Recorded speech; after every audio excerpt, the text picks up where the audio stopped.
Welcome to Terror in Tandem, a podcast about finding entertainment in the macabre. Hosted by the knowledgeable and lovable Laura and Richard Mathiasen. Each episode, we discuss the horror genre, from books to film to TV and beyond. Sometimes even from the beyond. You can find us online at terrorintandem.com and on Instagram at terrorintandem. And you should. Yeah, definitely.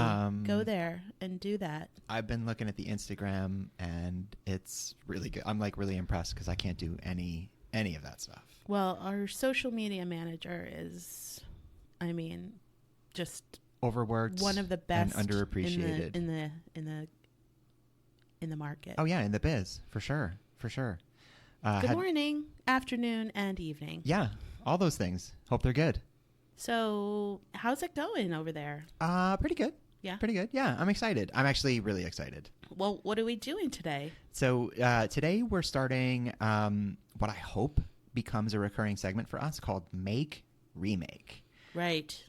Basically, what that is we pick a movie that's been remade. Or book. Or adapted. Or TV. Yeah, this is new. Yeah.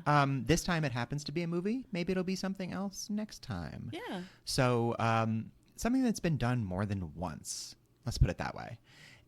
We consume both versions. Delicious. Yeah, with our eyeballs and tongues. And get into it. So that's Make, ReMake. And so we're going to really explore the original and the new. Yes. And today for our inaugural oh God, that's awful. Inaugural? Yeah, that's right. For our inaugural installment, we are going to learn how to speak, and we're going to be talking about Suspiria, both the 1997 original and the 2018 remake. 77? Yeah, 1977. Same year Star Wars came out. I thought before we get into the movies themselves, we could talk a little bit about how we feel about remakes, because it's one of those things I feel like a lot of people have a very strong opinion about one way or the other. How do you feel about movies that get remade? Well, I guess it depends on what the overall concept is. Is it a shot-for-shot remake or, a similar retelling of the same story? Or is it, like a completely different concept and idea? Yeah, I know that there are all those terms like remake, reboot, reimagining. Yeah. But I think for the purposes of this episode that we're going to think about the broad term. Yeah, for sure. A lot of that's marketing too. And a new, right. Sometimes I feel like it's lazy. Yeah, it can be. Sometimes it's frustrating because it doesn't feel like there are any new ideas out there. And I think that comes from the fact that a lot of things don't need to be remade. Mm-hmm. I don't always agree with the need. Yeah. Or, for example, one of my biggest pet peeve remakes is Beowulf. Oh, yeah. It's an epic poem from roughly the year 800, something like that. It's like the first known literature. So your idea is that it's just untouchable. It shouldn't be rewritten, retranslated. Well, in the way in which they went about it, they took something so magical and historical and pure, and added CGI and Angelina Jolie to it. You're specifically talking about the Roger Avery version. Yes. From the 2000s. Correct. With Ray Winston. I refuse to even consider seeing that. Oh, I did see it. I know. It was okay. The CGI was a little rough. Yeah, of course. So, but then I do, for example, the new Scream movie. Mm-hmm. I guess I would consider that a reboot almost. Yeah. But it's a reinvigoration of the franchise. Yeah. I loved it. Yeah. So I think it really just depends on the outcome. Yeah, it sounds like you are definitely like a case-by-case basis. Yes. Okay. Always. So, but not even just the outcome. It seems like you're concerned with the intent. Like, is this just a cash grab? Are you just making this because you don't know what else to do? Because you know it'll probably make some money based on the name? Right. Yeah. Or, are you adding anything to the lore of the story you're telling? Or, I did recommend The Staircase, which I have been watching, and it is incredible. So that was a documentary, and now from it's being our May episode. Yes, correct. Long time listeners. Yes, right. Who have been with us for Shout out. a month. That I feel I didn't know it was necessary, but now that I've watched it, I'm very happy that it's happening. Yeah, so like I feel the same way. I'm not opposed to it, just out of hand, but yeah, there needs to be a reason. And I'm not a fan of the shot for shot, like Gus Van Sant's version of Psycho, where it was a shot for shot remake with one extra scene of Norman Bates masturbating, which, you know what? The original didn't need it. So they call it Batesing. Yeah. He was Norman Master Batesing. Batesing. He was Norman Batesing. But yeah, it was weird. It was like you did the whole movie exactly the same, except your contribution was Vince Vaughn jerking it. Great. Thanks, Gus. I feel like that's Vince Vaughn's contribution to many movies. Oh, goodness. Anyway, so I'm not opposed to the idea of a remake, but I agree with you that I don't want to watch the same exact movie again. Like, what's the point of that? Even if it's just to update it for a new audience, which I think is important. I think it's, especially for older stories, it's important to keep retelling them for a new generation with maybe different sensibilities that appeal to a new group. It keeps the stories alive. But more importantly than that is I want to see a new perspective. Can I give a great example? This is not a horror example. Only if it's great.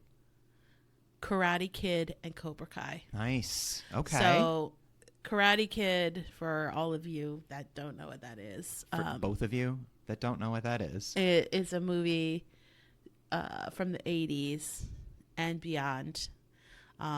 It's a bunch of movies. Yeah. But let's just talk about the original Karate Kid. What I think is beautiful about Cobra Kai, and so that's now a current series that's based off of the original Karate Kid trilogy, I would say. There are 4, but I think it's really about the fourth trilogy. one had Hilary Swank in it. Yeah, and then and so far there's the fifth no one was a remake. Right. Speaking of remakes. So I'm just going to go with the trilogy. Yeah, I feel like that's the canon, the karate canon. So the Cobra Kai, what it does is it's set in modern day, so it's not like a remake. And it captures the heart and the nostalgia of the original Karate Kid, which is why I think it's so successful. But it has also a different storyline, but they throw enough Easter eggs and, callbacks and continuations of characters and their arcs in Cobra Kai that were part of the original Karate Kid trilogy, that it really isn't too far away from that. Yeah. They're it's connected. A logical continuation of the story where you think these characters might end up after 30 years of living. But I wouldn't call it a remake. No. It's like a reinvigorating. Yeah. Yeah. Well, actually, there is a sort of term for that, and I think we're going to leave that for another episode, because the more I think about it, the more we could fill out a lot of discussion. Legacy sequel. It's a kind of a new term where you mentioned the new Scream, which, by the way, was fantastic. Really we'll enjoyed talk about that. Yeah, I think we will. So it's the new Scream, the new Halloween movies that have been coming out. The new Texas Chainsaw Massacre on Netflix, which I do not recommend. The new Candyman. Yeah, where it's kind of a halfway between a reboot and a remake. Whereas a remake a remake is like the same movie again, maybe from another point of view, but it's the same story. A reboot is the same story, but with the idea that you're going to be building off of it. And I think that's where a lot of Hollywood wants to go these days, is everything needs to be a franchise. The legacy sequel is something that comes, maybe many years after the fact, pays homage to some of the original canon, maybe not all of it, but also continues the story. So like the new Halloween movies are a really great example of that. And like I said, we'll get more into that later. But I think a remake, if it's telling the same plot, but with a different theme, a different story, a different perspective, and executed well. I mean, some of the greatest horror movies out there are remakes. The Thing is a remake. The Fly, David Cronenberg's version with Jeff Goldblum, that's a remake. You mentioned Candyman. I thought the new Candyman was phenomenal. The original is also a classic. And then stories like Dracula and Frankenstein. I mean, they're remade over and over again, and some of them hit, some of them don't. Right. But the idea that it's just because there are no ideas left. I mean, Shakespeare was complaining about that in the 16th century, that there were no more ideas under the sun. Yeah. And really, I've been more interested most of my life in character and theme than plot necessarily. And also from a movie maker's point of view, it could be because they loved the original so much that they're, paying tribute to it. Yeah. In their own, they've always had maybe a concept in their mind of how they wanted to create a new way of looking at. Because what we're going to talk about today, Suspiria, I think it's very true with the more recent version, is that really tells a different tale. Absolutely. But the grounding of what it's about is exactly the same. Sure. But it goes in a different direction. It's sort of like when you finish a movie and you're like, oh, what happened? What happened to them? Yeah. This is sort of that. I will say before we get into it, this is a remake done right. Do you want to jump into the original? Sure. I mean, why not, right? Yeah, let's do it. And like I said, if we do this again, we'll talk more about remakes. Yeah, absolutely. As fascinating as our opinions are. So the original Suspiria, 1977. 1977, the same year Star Wars came out. Not a competition in the box office. No, but who cares? Originally based on a book, short story, like a part of a book. Yes, it was. So the concept behind Suspiria, well, I mean, I feel like we're jumping ahead a little bit, but it was inspired by the 19th century English poet and essayist Thomas de Quincey, specifically the lyrical poem Levana and Our Ladies of Sorrow, in which he mentions the three mothers, Mater Suspiriorum, Mater Tenebrarum, and Mater Lacrimarum. Which is tears, sighs, and sadness. Yeah, Mother Suspiria, the mother of sighs, is the evil witch behind the first film, Suspiria, but which is Latin. So Suspiria, the Latin word is sighs. Well, I mean, yeah, it's all made up from this guy Thomas de Quincey, who was a famous and legendary user of opium. You might have heard of his delicious. It's a milk of the poppy. Tangy taste. I don't know how it tastes. Like chicken probably. So he wrote Confessions of an Opium Eater, which you might have heard of. But basically his deal was get real jacked on opium and write down whatever hallucinations, and that was literature. Allegedly. Yeah. So, well, I mean, I don't know if it's it's called Confessions of an Opium Eater. I mean, it's literally a confession. Allegedly. So Argento, I mean, check out Lavana and Our Ladies of Sorrow. It's very, very short. And Argento, I guess, read this at some point as a young man. Wait, we didn't even say who Argento was. We're on a last name basis with him already. Goodness gracious, you're right. The Italian maestro of horror, director who directed the original Suspiria, among other movies, is Dario Argento. Do you want to talk about Dario Argento a little bit? Maybe just really briefly, because that could fill another episode. Also written. Yeah, co-written. Dario Argento wrote it with his then wife. Were they married? I don't know if they were married. So. It's his baby mama, though. It's Asia's mother. Yeah. I don't. Oh, they wrote what? Many. They collaborated on many films together. Daria Nicolodi, who sadly passed in 2020, she was a legend. I mean, I don't know if you've ever seen Mario Bava's Shock. That's one of my favorites. She's awesome in that. But she also was a collaborator with her husband or partner, Dario. She co-wrote Tenebrae. They were never married. No? Huh. Well, they just...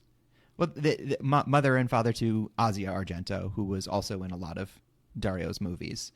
But Inferno, Phenomena, Opera. She was...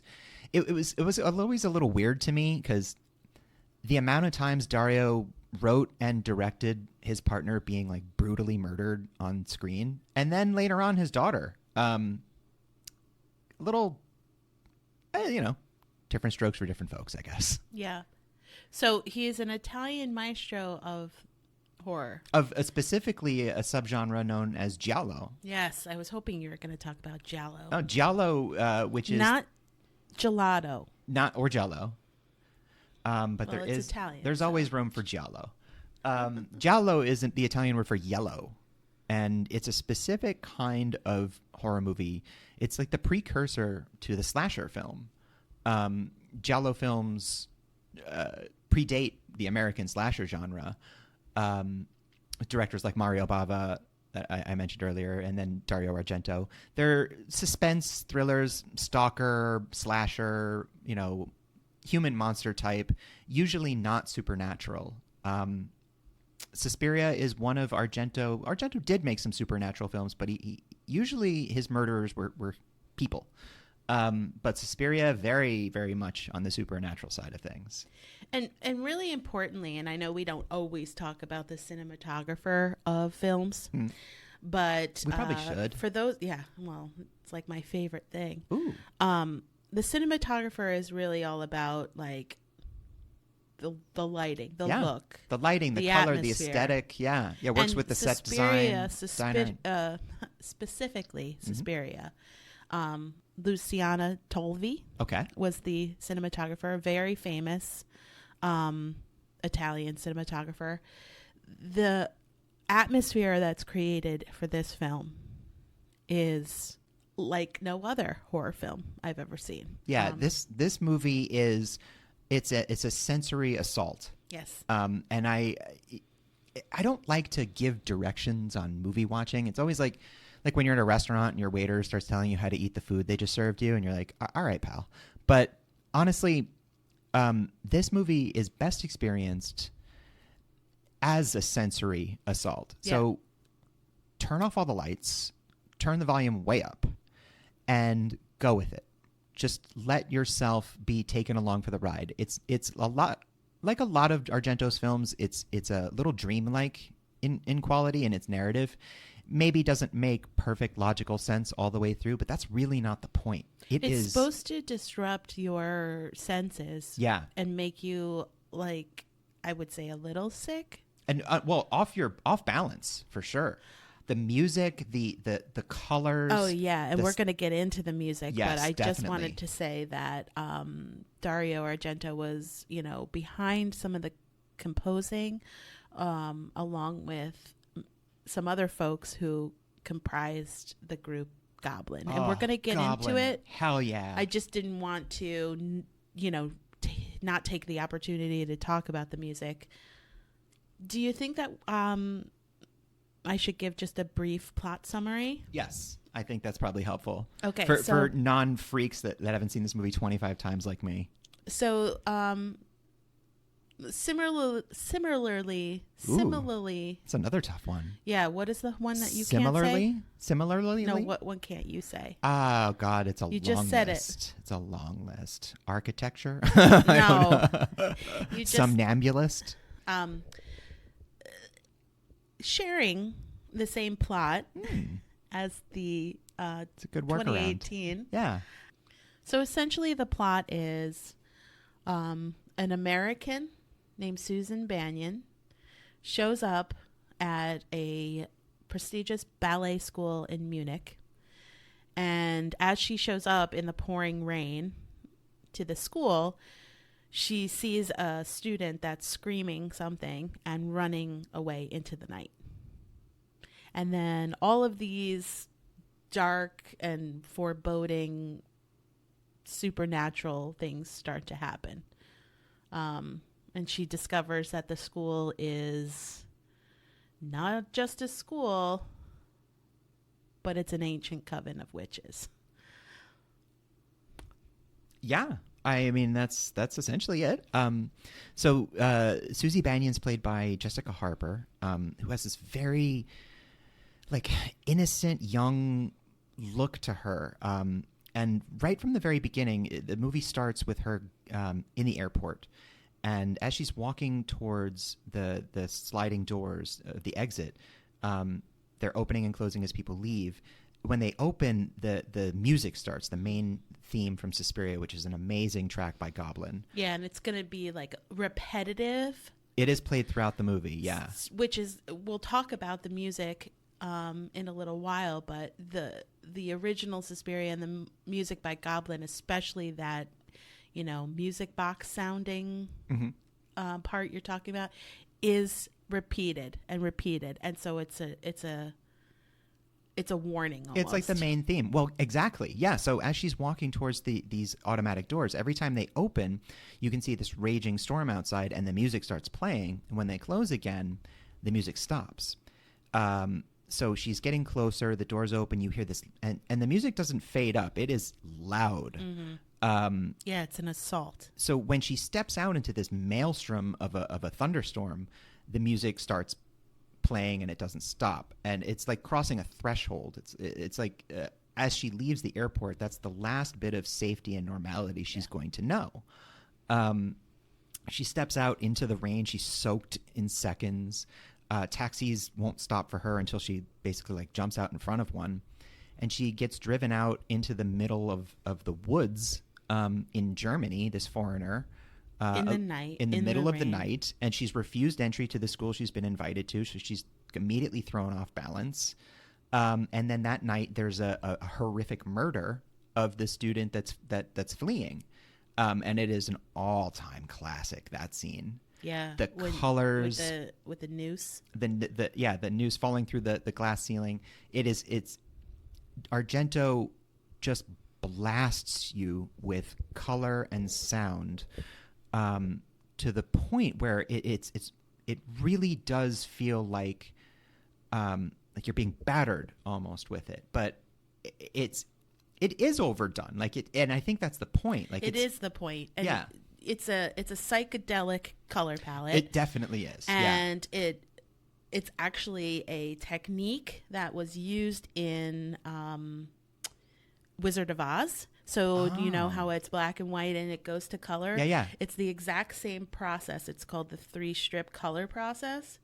Red, blue, and green? Electric greens and blues and red. So it mixes red, electric, green, and blues. And then there was also a lot of black and white expressionist images and palettes against the backdrop. So Argento is said to have been inspired by the color scheme of Disney's Snow White and the Seven Dwarfs of the 1937. That makes a lot of sense because, I mean, even the blood in the movie is it doesn't look like human blood. It's bright. Yeah. He said that the mythic tone of Snow White and its presentation of a young virginal heroine surrounded by evil is really what is at the core of they're this both dark fairy movie. tales that take place in a Germanic forest. That is so cool. So I just wanted to say that part of the plot is the color. Okay. The color red specifically. There's Red specifically? Yeah. Yeah, I would say it comes up and there's out. not one scene that doesn't feature at least a glimmer of red. Oh yeah, the lighting in so much of it is like that submarine red or like an old dark room for photographs. The walls of the ballet school are blood red, inside and out. Yeah. When the walls aren't red, the backlighting is. It is. Yeah. The lipstick on pale faces, the ballerinas, nail polish, and then when the horror comes, so does the red lighting. Okay. So that is also a plot device. So Suspiria, I would say, beyond what we just talked about, this ballerina goes to a school in Germany, witches, that's pretty much the plot. And then the red, the blood, the evil, the terror. Well, that's also the plot. Shyamalan, M. Night Shyamalan did the same thing in The Sixth Sense, where if you watch that movie a second time, you'll notice anytime Bruce Willis has an indication that he might be a ghost, there's the color red is in the scene. He goes to reach for the doorknob. He can't open the door. It's a red doorknob. And that was purposeful because the color red, without, even if you're not thinking about it, it does do something to you. It sets a tone. It puts you in a state of mind a bit on edge. It inflames the passion a bit, perhaps. So even if you're not fully conscious of it, the repetition of this intense use of red throughout the film just kind of makes you feel like, oh shit, there's what's going on here. And the aesthetic is a celebration of witches. It is an otherworldly, stylized view of violence for beauty's sake. Well, yeah, I mean it is really violent. Most of the characters in this film are women. The overwhelming majority, at least the ones with brains, and that's something I want to talk about when we get to the similarities and differences between the two, is how men are represented. Actually, you're right. There are only a couple of male characters, and aside from the blind pianist, they're basically bimbos. They have like no agency, and they're just kind of pretty faces, the way that a female character of the same era might normally be portrayed. Yeah, they are like little boy toy puppets. Yeah. Even in the 2018 film. Oh, I think it's much more overt in the remake for sure. There are less men though. Yeah. But what I really like about the use of or the depiction of witchcraft in this film is it's that ancient. It's inextricable from the earth and from motherhood and femininity, in that sort of ancient, scary way. Every time Susie, the main character, tries to do something on her own, tries to assert her own will, she's forced where the witches want her to go through some form of sickness, bodily manipulation. It's always something that affects her physically. She tries to get her own apartment and she falls ill and starts hemorrhaging. Their rituals are always to cause pain and reliance and dependence. Yeah. So that they are the ones that are harming her, but then she also becomes so in need of them to make her feel better, make her feel safe, give her a place to live, give her, a purpose. So they're tearing her down just to build that sort of reliability. Exactly. And it sort of in the way that they talk about in, in demonic possession movies where the vessel has to be broken down first, psychologically, emotionally. They're taking this young, innocent girl who is a fish out of water. She's brand new at the school. And every time she tries to make a decision on her own, that she gets sick, that she gets led. People around her start dying. People start disappearing. And I just want to quickly mention the other women in this film. Miss Tanner, who is the stern, matronly kind of matriarch of well, she's like the foreman basically of the school. She's the head choreographer and dancer, and she leads the women. She's played by wonderful Italian actress Alida Valli, who is a beautiful woman. Was in the golden age of films, and really plays this like scary Nurse Ratched type in the movie. And then the matriarch of the school, Madame Blanc, is played by golden age actress Joan Bennett, who was a dancer, an actress, back in the 30s and 40s. So it's got a lot of pedigree. Udo Kier is also briefly in the film. Genre fans would know him from tons of stuff: Blade, Dracula, Flesh for Frankenstein. Unfortunately, he has such a wonderful voice. Udo Kier has such a beautiful, silky voice with a wonderful German accent. And you don't get any of that in this movie because when they filmed his scenes, which are outdoors, the sound was fucked up. So they had to dub it with this other guy that it's a real jarring to see Udo Kier's face and hear this weird voice coming out of it. And that is a bummer. I remember the first time I saw the movie, I was like, what the hell? what just happened? Well, one character who we don't really see that much of is the directress. We hear a lot about her, but we don't see Helena Marcos. Yes, we don't see her. We hear her. Yeah, we hear her, and we get a glimpse of her silhouette. Yeah, but that she's this ominous presence of mystery, and nobody questions, what her role is or why no one sees her. She founded the school in like 1905 or something, but nobody really sees her. Yeah. One other thing I wanted to just mention, because it was the backdrop for the 1977 version, is sort of the historical ties to the Third Reich. So in the opening scene, she's at the airport, which was built during Nazi control and served as a military base. And later, there's a restaurant where Hitler gave his first speech to the Nazi Party. And then the most prominent example of this is the scene in which the blind pianist is running through the plaza. I'm not going to attempt to pronounce the German name for it, but that's what that plaza was used for Nazi rallies before being converted into an art gallery. That's the where his dog eats him. Yes. Yeah. So we're still very much in that, very like stark. Absolutely.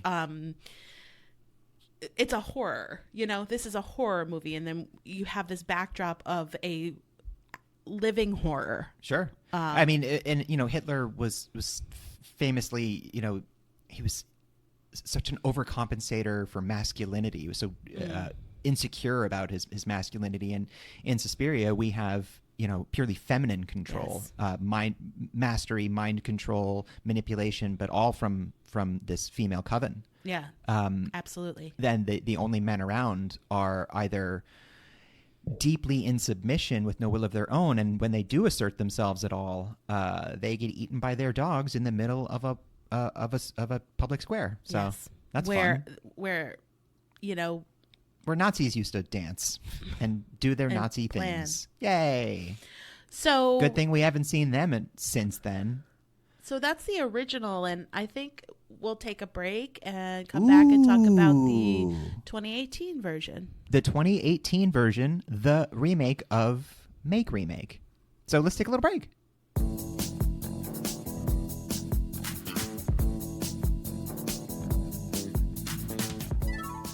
Do you have a tiny pinhead because your mommy and daddy were related? Did you drown in a lake as a boy and emerge a fully grown man with a waterlogged noggin? Well, come on down to Michael Myers Maskmongers, where we've got masks that'll fit your warped skull so well, it'll feel like wearing nothing at all. Whether you're looking for the perfect clown mask, or something as far from that as possible because being a clown is your day job, Michael Myers' Mask Mongers has the largest selection and the best artisan mask makers around. How do we know that? Simple. We brutally murdered all of our competition. Plague masks, triangle helmets, pig heads, and more. Our selection is only limited by your fevered imagination. Michael Myers' Mask Mongers. Endorsed by every Ghostface since the originals. Warning, masks are not bulletproof unless you are. This is a fake ad for a fake product on a horror-themed podcast. We do not condone nor endorse murder of any kind, no matter how cool your mask looks. Hello. And we're back. Hello. Hey. Wow, what a great product that was. Oh, man. If I could get one for every day of the week, I'd be happy. Couldn't live without it. So that was the make. Let's do remake. Yeah. Suspiria 2018. 2018's. Yeah. I was just about to say, you just said it. Oh my God. So this one, not directed by Dario Argento, directed by another Italian gentleman named Luca Guadagnino, who is probably most well known for Call Me By Your Name, not a horror movie. Interesting. Also, it might surprise you because this is a very horrific movie, but the intent was to come at this not from a typical horror movie perspective, but to find the horror in the story, but not start off with the intention of making a horror movie necessarily. If that makes any sense. The horror comes out as the narrative unfolds, but it's not like he set out to make a boo scary movie. Well, the director is known as the European cinematic sensualist. So, interesting. That comes across. Yeah. I just thought that was most Italian men. Probably. Yeah. Do you know that this movie was originally supposed to be directed by David Gordon Green? I did. Yes. And how different would that have been? Very different. They're friends, actually. So they did discuss this. I didn't know that. This. That's pretty cool. They did discuss... just my friend, David Gordon Green. Right. You know, taking over. And it was supposed to come out, earlier in the 2000s. Yeah. But I guess funding fell through. I got to be honest. I love David Gordon Green. I really do. Very glad that Luca Guadagnino was the one to tackle this because I can't imagine what a different direction that would have taken. And I'm just going to lay it out there. I deeply love this movie. Suspiria 1977 is one of my favorite movies of any genre of all time. The remake is exceptional. So it stars Dakota Johnson. Yes, it does. Chloe Grace Moretz. Mm-hmm. And Mia Goth. Right. And, though. Tilda Swinton. Yes. I mean... Queen. She is many characters King in this and movie. Queen. Yeah. She plays 3 different characters. I know it. So, first of all, those women at the top billing women are incredible. Honestly, just seeing all of those names on a cast sheet is like, I don't care what it is. I want to watch this. So the plot is the same, essentially. Dakota Johnson plays Susie Banyan. Yep. And it's a dance school, but there's some differences. There's some in key the differences. Plot. So instead of it being dark and bleak, the 2018 Suspiria frames violence as a tool for positive change. You're actually right about that. They make a point in the 70s movie to talk about witchcraft as being pure evil and only used for malicious purposes, which is really not true. I mean, that's how the men described witchcraft, the men who murdered the innocent women they called witches historically, but that's not what witchcraft is or has ever been.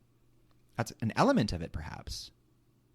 And I would say that the other big change is that it's, and I know this may not seem like a change, but I'll get into why it is.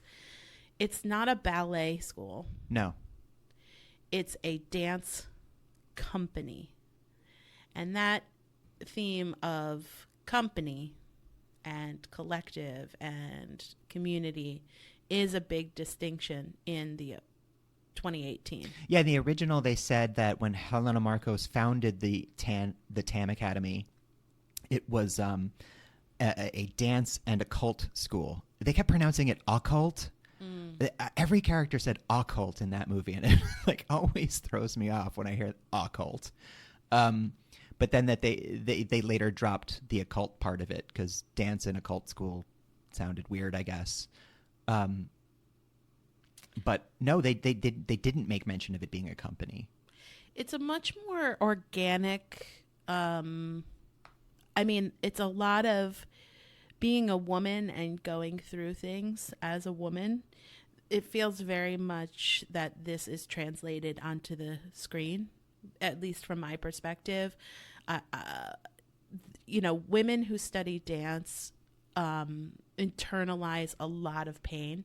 So they take on a lot of physical pain. It seems painful. But when they perform, typically when women perform, dancers perform, you don't know that they're in excruciating pain. Ballerinas, you don't know that they have like standing on your toes like bloody that. feet and things like that. Ugh. But this actual company, this dance company, they do show the pain. They express the pain through their dance. Black Swan did that really well too. It did. Damien Jallet, he's the choreographer of the dance. He wanted to really exploit dance. Rather than, he wanted it to be something that was like an evolution of the body. The choreography in this is much more complex. He said that the original, Damien Jallet said that the original Suspiria was very geometric. First of all, there wasn't a lot of dance in the original. No, it was more like and it was scenes of girls warming up. Yeah, and it stuff was like very that. geometric, Yeah. very like linear and horizontal, like clean lines. He said with this, he wanted to show distortion, and dance can be ugly, and dance can be hard, and it looks painful as opposed to graceful. So, mission accomplished. Mm-hmm. I mean, I want to step back just a little tiny bit because you started mentioning some of the differences, and this remake it's a remake that is also serves as kind of an antithesis to the original film in just about every way. Right off the bat, in its color pattern. Mm-hmm. Whereas the original is this Technicolor kaleidoscopic nightmare. Right away. Like the first scene when she's when Jessica Harper's leaving the airport, she's following a woman in a bright red coat. Mm-hmm. It's the first thing you see. And in this film, everything is drab. It's brown and gray and very 70s. It also it doesn't take place in Munich. It takes place in West Berlin. And the delineation between East and West Berlin, the feeling of the Cold War, the Berlin Wall, it's very much present. The Berlin Wall, yes, that definitely. separation. Bombings happening. Like a scar on the city. Well, what I appreciate, and this is, for our sensitive listeners out there, I'm sorry, but this is really what this conjures for me is... we have sensitive listeners? The red comes gradually in this movie. It does. It's sort of like the beginning of menstruation, where it's not bright red until you are actually in it. Yeah.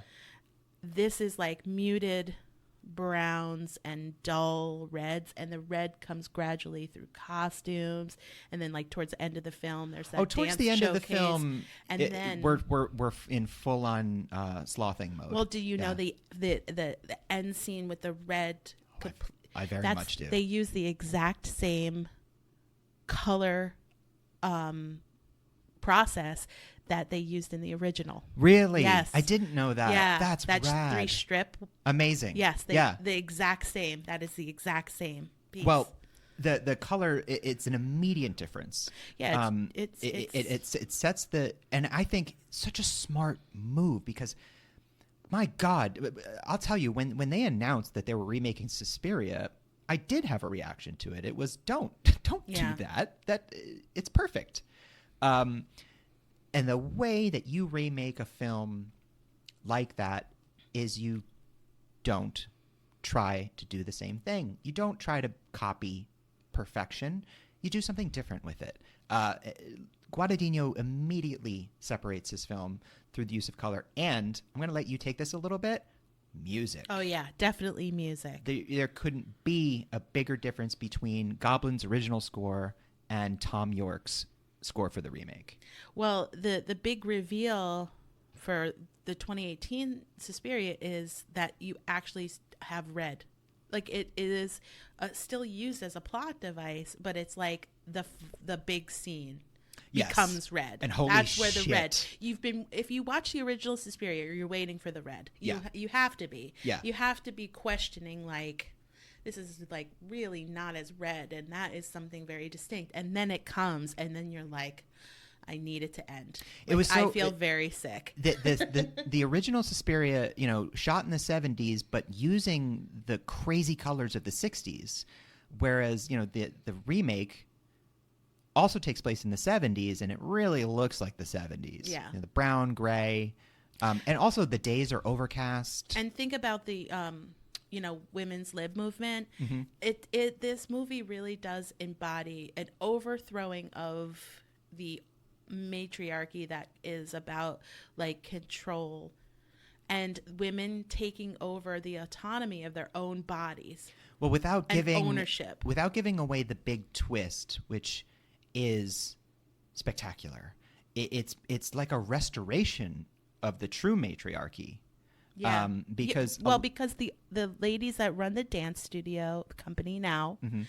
they feed off of the energy of these young dancers that are coming in. Yes, and they've grown old and Mm-hmm. corrupt and selfish and Yep. greedy, and abusive in their Yes. power. And so, getting back to Tilda Swinton, who we mentioned earlier, playing three characters, she plays Helena Marcos, Mm-hmm. who you do see a bit more of in this film, and it is awesome. Gross. It's like you don't want to see Super- more. You really see more. Really amazing prosthetics, Yeah. practical makeup. She's grotesque. Mm-hmm. It's fantastic, like a real ancient, rotting witch. The old Germanic Slavic image of a hideous witch. She also plays Madame Blanc, and a very different Madame Blanc than Joan Bennett did in the original. Joan Bennett's Madame Blanc was the usurper. Helena Marcos in the original was unseen and kind of like old, and Joan Bennett, Madame Blanc was the one who ran things and did everything, but And was very sure-footed. Like Yes. she wasn't threatened at all. very confident, Mm-hmm. and Joan Bennett had that wonderful classic Hollywood air about her, where she's always wearing a ball gown and she looks beautiful and just glides through every room she's in. Whereas Tilda Swinton's Madame Blanc she genuinely seems to care about Susie Bannion. She is also Territorial. territorial and seems to be aware that this master she has been serving, there's something wrong. Yeah. She's It's almost like she knows she's never been on the other side of this amongst before. this coven of witches. And I know we said earlier that not all witchcraft is evil, but this group is. Mm-hmm. Tilda Swinton's Madame Blanc is hesitant.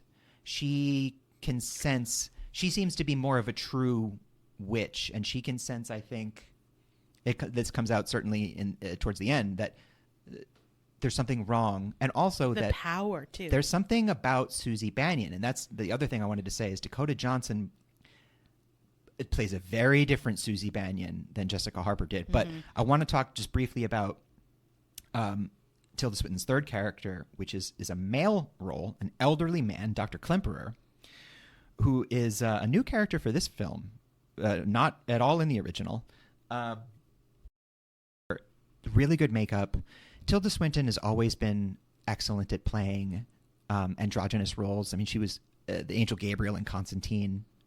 So cool looking in that because she was a beautiful angel. It wasn't really male or female. sort of a mix between both of them. She just has that natural look to her where she can slide like a chameleon into any part of the spectrum. It's wonderful. So she's under a lot of makeup playing this old man, Dr. Klemperer. He's a psychiatrist. He is a psychiatrist. His wife was, killed by the coven. And he is...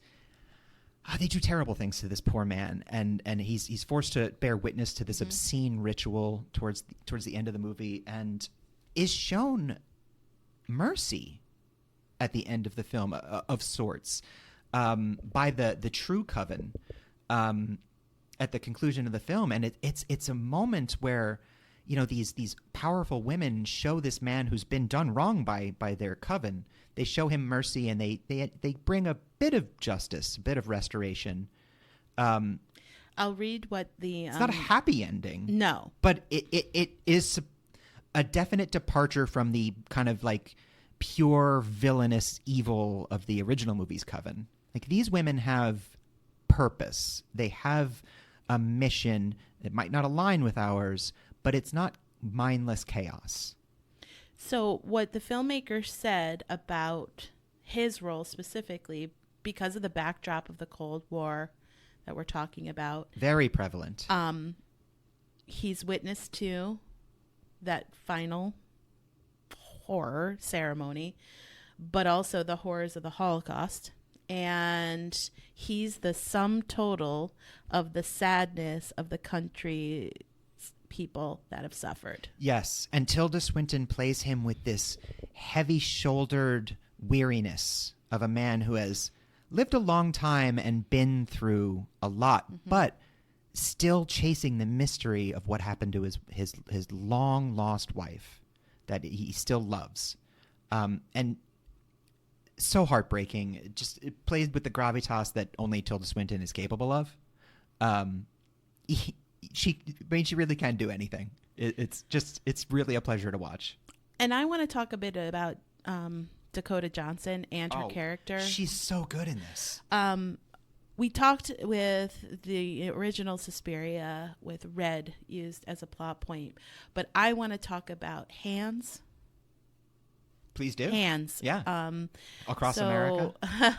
Susie said that she wants to be the hands of the company, and there's a lot of focus on the use of hands.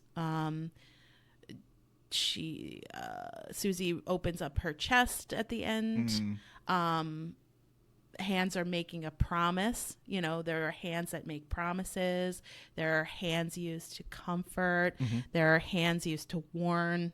Hands that inflict pain. Oh yeah, they do that. Hands that also heal. Hands that pull people's guts out. And the hands in the film seem to be performing their own ritual in a lot of scenes. And I thought that was really something, pretty incredible, because she says she wants to be the hands of the company. And then hands becomes such a significant aspect of this film, which then helps you understand Susie's metamorphosis into where she ends up, which again, we don't want to give it away because it is a 2018.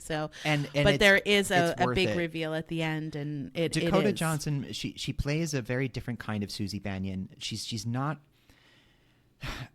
necessarily like the wide-eyed ingenue that Jessica Harper is. She's a knowing conduit. There's something going on, and Dakota Johnson does a wonderful job of displaying just a subtle hint of awareness behind her eyes, where you take a look at her and you can't quite put your finger on it, but you're thinking there's more to this woman than she's telling me.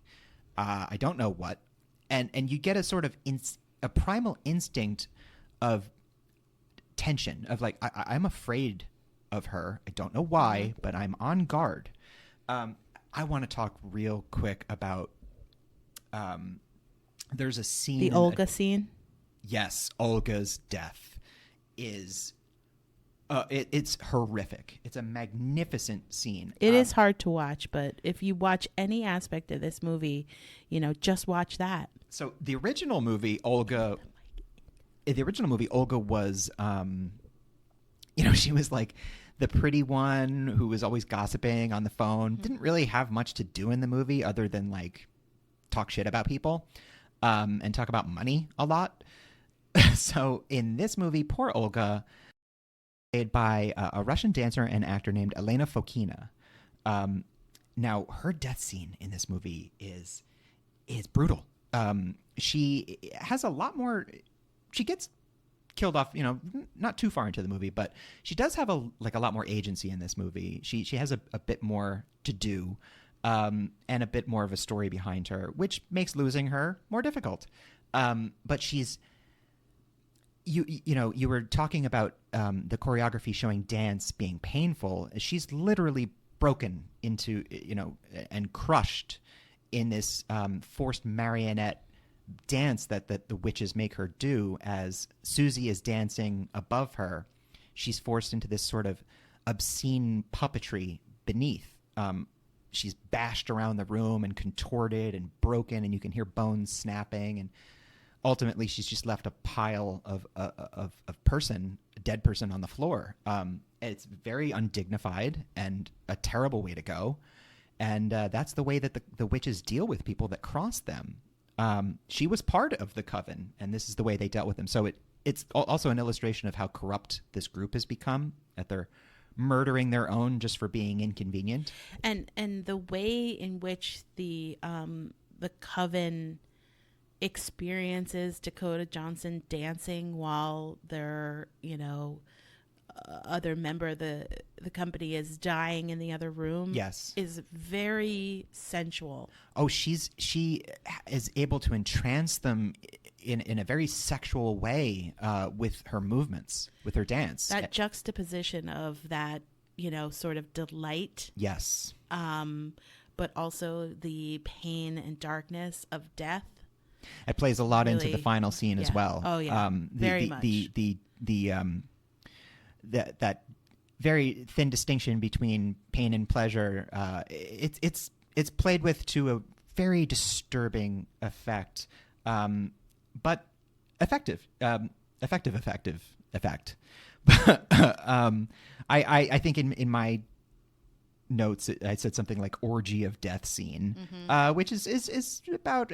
That's accurate. That's really accurate. Sounds about right, But so, did we talk about Tom York? No, because now I want to jump into the music. Please do. So, I want to talk about the original music a bit, and then I want to talk about the remake, the 2018. So, the music for the original Argento film was made by Claudio Simonetti. Yeah. They collaborate. Argento and Simonetti have collaborated previously on other films. On Deep Red, I believe. Profondo Rossi, Tenebrae they did together. Opera, Phenomena, I think. The soundtrack was composed by Goblin, the band Goblin. I think at the time they were known as the Goblins. Yeah. But now it's just Goblin. And Argento's note to Simonetti and Goblin was, I need the audience to feel that the witches are still there even when they're not on the screen. Ooh. So that is why the repetition of the sort of music box theme of the film, it's very stylized to match the gore of the scene that you're seeing. So it's a visual assault, the color. Yeah. And then an auditory assault is the music and the it sound. Really is. I mean, and it gets louder, it gets more intense as we go through. And it only ever starts loud. Yes. There are a lot of instruments. It's a cacophony. Yeah, a cacophony, yeah. There's like synthesizer, there's chanting in the background. A lot of percussion. There's a lot of like whispering the word witches a lot. Yes, actually, can I jump in? Because yeah. in the main theme, there's like a bunch of whispering and chanting, and it sounds like it could be just that sort of Hollywood thing of just nonsense to make a song sound like it's older, but if you listen to the words, it's actually giving away the lore Yes. behind the three mothers, the three witches, Suspiriorum, Lacrimarum, and Tenebrarum. Yeah, the sighs, tears, and darkness. And darkness, yeah. It's really neat. So Goblin has done a lot of live performances while this film is playing at that's theaters. A bucket list for me. Yeah, I mean they'll show Suspiria and then Goblin will be there in person playing along. That's so cool. Oh my God. That's so neat. The team, especially Simonetti, they originally started to compose the music using the script, but it wasn't really lining up with Argento's vision of what he wanted the music to be. So they actually just started to score the film while they were watching it. Which, I mean, it really, it's hand in hand. You can't it does fit remove well. it. Well, actually, something, because I've seen the movie so many times, is I like to listen to the soundtrack and visualize the movie. Yeah, I know. Whatever. We all have hobbies. Simonetti in 2012 met John Carpenter for the first time. For the first time? Yes. Whoa. And when, Carpenter reported to have said to him, "I know you very well. I stole all of your music." That is, I mean, I can't think of higher praise than that. But also, there's a shared aesthetic. Absolutely. The repetition. Yeah. This you can't have the movie move forward without the music. And it's a continuation of this beautiful symbiosis between Italian and American filmmaking. The spaghetti Western being influenced by the American Western, which was influenced by Japanese samurai. It's just, I just love the generational and evolutionary nature of storytelling. It all, aside from remakes and what reboots, there are just ripple effects and influences, So the 2018 music by Tom York, who's, the head of Radiohead. Oh, yeah.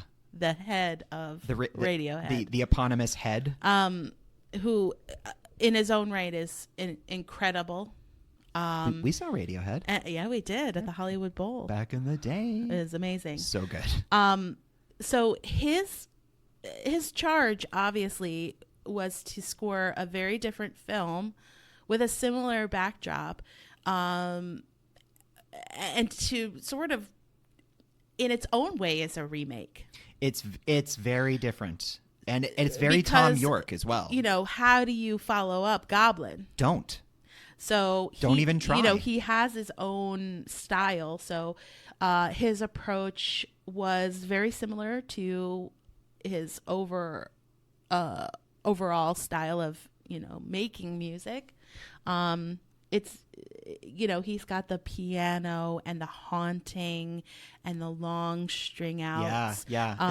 It's a bit more melodic. Yeah, it's more gothic. The Goblin score is deliberately discordant. Yes, it's a disruptive in your sensory digestion of it, as opposed to Tom York's soundtrack, where it's gets into your skin and stays with you. I mean, picture yourself in darkness, and then you just hear this clanging, discordant, banging noise music that, like the original score, it's designed to just keep you freaked the fuck out and off balance, and it does that. Tom York's gets under your skin. Yes. Like the movie does, like the 2018 version. They both match. It's much more of a slow burn than the original. The soundtracks both perfectly pair the versions of the movie. Beautifully. And are both inseparable from the film. Tom York found influence from Goblin, where he took some of the melody of the bells and placed it within his own soundtrack for the film. There are a lot of bells in the original. So he took some skeletal melodies and added them to his own. What's really interesting is that, these songs are very much Tom York / Radiohead. Like they could be on any Radiohead album. Yo, for sure. They don't have to be the backdrop of this film, but it works so well, and it does have a slow unveiling of music and foreboding, and it really does lend itself to moving the film along. Which, a lot like the 2018 version, the music does crescendo in a bombastic finale that fits the movie. Like you really nailed it when you said it integrates perfectly into the movie. But yeah, Tom York, he might just be one of those creators that you just sort of always recognize their work. He's able to do a lot of different things, but there's always an element of Tom York. Like his music is distinct, and I feel like even if I haven't heard something before, I can make a pretty good guess that might be him. Well, he's described as having perpetual melancholy that lingers that lingers like a head coal he can't quite shake. I mean, that's perfectly encaptures his vocal tone anyway. I feel like just describing my mood. I mean, talk about the mother of sighs. Yeah. I mean, that's exactly. Like, yeah. I mean, like, a little bit. I don't want to give too much away about the ending, but how sighs are used in the ending, literally. Yeah. Sighs. Yeah. Wow. Yeah. The end is a nightmare. It's an explosive finale. It's like a hellscape nightmare. Let's jump into the similarities and then the differences of each, so that we can get to that. Let's do it. Piece. So the obvious similarities are the general plot. Dancer coming from America to a school in Germany, witch coven, gruesome murder deaths. ensues. Yeah, darkness, blood, death. Both films highly stylized in different ways. Yes, they have hierarchies within the coven that are similar. Yeah, there's same always character names. There's always a hierarchy. Actually, they make a specific mention of that in the original movie. Cut off the head of the coven and the rest of them die, and that actually is what happens. The headmistress, directress lady. Yeah, once Susie takes care of Helena Marcos, the rest of the coven just sort of goes bananas. Exactly. So I would say those are the similarities. And the difference is there are more of those than similarities. Not much dancing in the first. There's a poisoning, like a slow breakdown of Susie in the first, not in the second. No. And she seems, although Jessica Harper does a great job, and she is the survivor, and she does her, like she fights Helena Marcos. She just seems much more fragile than Dakota Johnson ever seems. Yeah. Even like Dakota Johnson has a purpose, and very it feels early like on. The moments of quote unquote vulnerability, they seem fake. Yeah. Like Dakota Johnson is playing possum. Right. And I think that's a purposeful decision. She's such a good actor that I don't think there's anything left to chance with her. It's also, the original Suspiria is also famously the reddest movie ever made. What? Yes. How do you even measure that? Is that for real? Yes. The reddest movie ever made? Yes. Bright Technicolor red. I love it. The new film, the 2018, has a very different ending. It does. Susie is always an outsider, but there's a purpose for her in the second movie. Yeah, let's say she is until she isn't. Mm-hmm. And I would say a much more comprehensive and respectful depiction of witchcraft. And Berlin. Oh, I mean, Berlin, the original takes place in Munich. And it is showcased a little bit. There's that beer hall scene and the scene in the square. But Berlin, the Berlin of the 70s in the Leonid Brezhnev era of Soviet occupation, it's very prominent in this film. Yeah. And it really serves like a wound on the city, the wall and the separation, in the way that there's a division in the school and in the coven. Even the modernity in the dance is, sort of a coming out of that oppression. Modern dance is really a fight against oppression and structure. You are able to sort of be political with dance. It's interesting. This was a Western, so it takes place in West Berlin. So this is a Western expression of dance, and yet the Soviet Union produced perhaps some of the finest dancers in the history of dance, and not just the Soviet Union, but Russia before it. It's been a culture that has developed and forwarded and evolved the study and art of dance for centuries. Yeah. But they were on the other side of the wall in this movie. So, except for poor Elena Foskin, who got danced to death in this one. Elena Fokina, excuse me. I'm so sorry. Elena Fokina. She danced her heart out and literally. And her ribs out. Yeah, and face. It's awesome.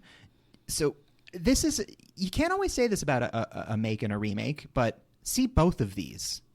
Definitely see both of these. Unfortunately, the remake, the reception was mixed, and it bombed pretty hard at the box office. Luca Guadagnino had some grand ideas for another movie that would have explored the history of Mother Suspiria and perhaps the other sisters as well, which, man, would I have loved to have seen that. But he said that's impossible now because, in his own words, the box office was a disaster.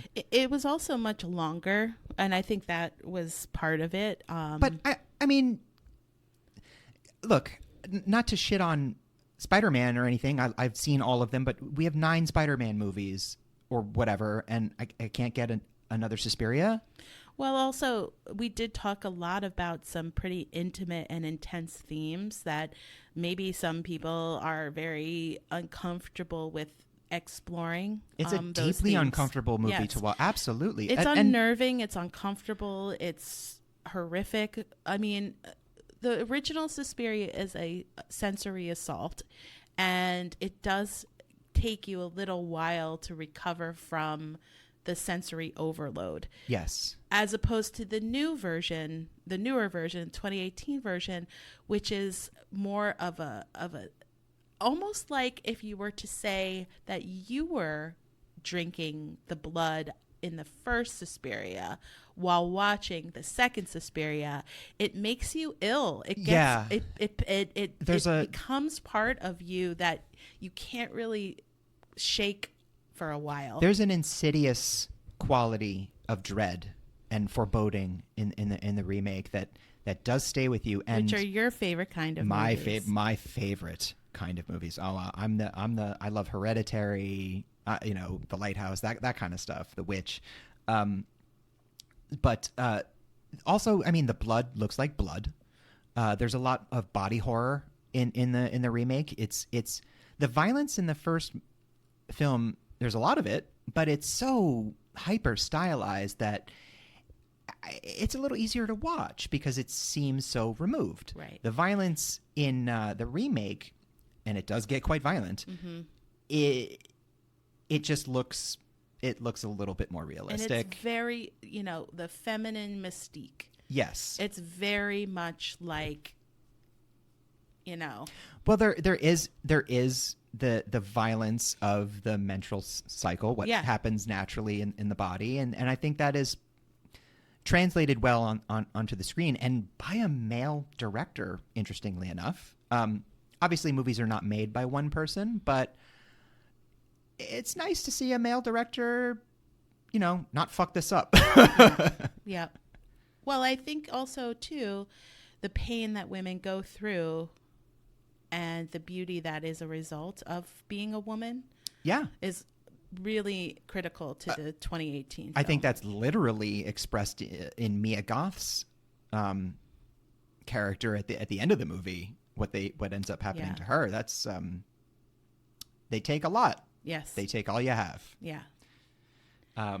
Yeah. Oh, I mean, listen, any chance to watch either of these movies again and talk about them is just a blast. And the original Suspiria you can watch on Tubi for free. You can. And it's got some ads, but they're not so bad.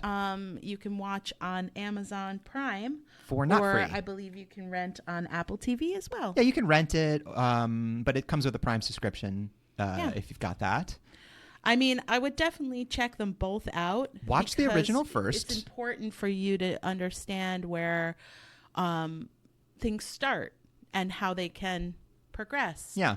And at its essence, that is what we're talking about, is a progression. But I think one of the best things about a remake like this is it really does offer you two very distinct films to watch. You're not watching the same thing twice. There are elements of similarity and familiarity, and it's two vastly different interpretations. Say if you were to get an old text with a partial story, and you had two different filmmakers, give you their visions of it. That's what we get here. Yes. And I'm all for it. And the soundtracks are worth a watch through anyway. I guess the lesson is if you're going to remake something, just don't do a bad job. Yeah. Just put it all, put all your passion and heart and soul in there. Yeah, exactly. I think I've said this before. I always appreciate a beautiful miss that is done with earnestness and with passion than a boring, cash grab of familiarity and nostalgia. That's not really for me. And sometimes you have to isolate these films and see them for what they are. Although I did say, it was a continuation, and watch both. They each could stand on their own, that is important. And they're not, although we did spend this entire episode comparing the two, you don't always have to compare. It doesn't have to be. I think you can compare and contrast, but you don't have to say one is better than the other. Exactly. There's no. I'm not super into ranked lists and whatnot, because I think things should be judged. Not everything should be judged by the same metrics, and these are two films that truly stand on their own for different reasons, and they're both classics on their own. Absolutely. It's only been since 2018, but I really, really believe that the remake is a modern classic. I hope that, movies like this continue. I want to see Dakota Johnson make more horror movies, because she's good, and she has she just has a quality about her, I don't know, it's confidence or presence or whatever you want to. I just want to see more. I want to see more. I want to see what she can do. Well, if you want to see more, she was in 50 Shades of Grey. Yeah, that's. I want to see more horror movies. I guess I should have been more specific.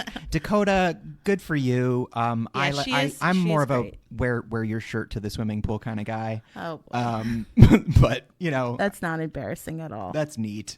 So check it out. Remake, everybody. Thanks for listening. We might do this again, because there are a lot of makes and remakes out there. Yeah, thanks for listening to us try out a new concept, and we will definitely do this again. I would say it was a huge success that will definitely get us an additional luxury property of our choice. Absolutely. And we'll see you next time. Bye-bye.